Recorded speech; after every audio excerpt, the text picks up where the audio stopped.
জমিদাৰী প্ৰথাত জমিদাৰী ব্যৱস্থাত যদি ক'ৰবাত অলপমান কম বেছি হয়ও হিচাপ নিকাচ কৰাত বা জোখ-মাখ কৰাত, তেতিয়া আন এটা অঞ্চলৰ পৰা সেইখিনি তেওঁলোকে মানে মিলাই ল'ব পাৰিছিলে। কাৰণ এজন জমিদাৰৰ হাতত বহুত ডাঙৰ এটা অঞ্চল থাকে।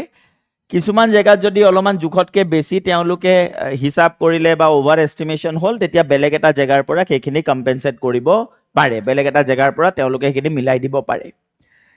কিন্তু কৃষকসকলৰ সেই সুবিধাটো নাছিলে।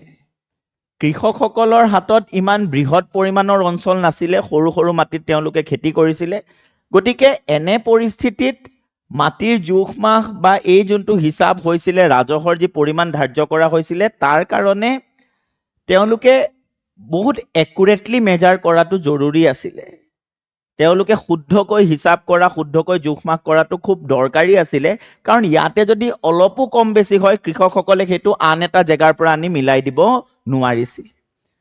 গতিকে ৰায়তবাৰী ব্যৱস্থাটোত যদি যিমান হ'ব লাগে তাতকৈ অলপমানো বেছি হয়, তেতিয়াই কৃষকসকলে যথেষ্ট সমস্যাৰ সন্মুখীন হ'বলগীয়া হৈছিল। গতিকে এই ক্ষেত্ৰত এইটো নিশ্চিত কৰাটো জৰুৰী আছিল যে যি হিচাপ নিকাচ আছে, যি জোখ-মাখ আছে, সেইখিনি যাতে শুদ্ধকৈ হয়। কিন্তু ইয়াতে তেনেকৈ হোৱা নাছিলে। ইয়াতে জোখ-মাখবোৰ ত্ৰুটিপূৰ্ণ আছিল আৰু উৎপাদিত সামগ্ৰীৰ যি হিচাপ তেওঁলোকে কৰিছিলে, সেই হিচাপ ভুল আছিলে। ফলত কি হ'ল যে য'ত 100 টকা ৰাজহৰ পৰিমাণ হ'ব লাগে, তাতে 150 টকা বিচৰা হ'ল। য'ত 200 হ'ব লাগে, 300 বিচৰা হ'ল। আৰু তাৰ ফলত এই কৃষকসকল যথেষ্ট সমস্যাৰ সন্মুখীন হ'বলগীয়া হৈছিলে।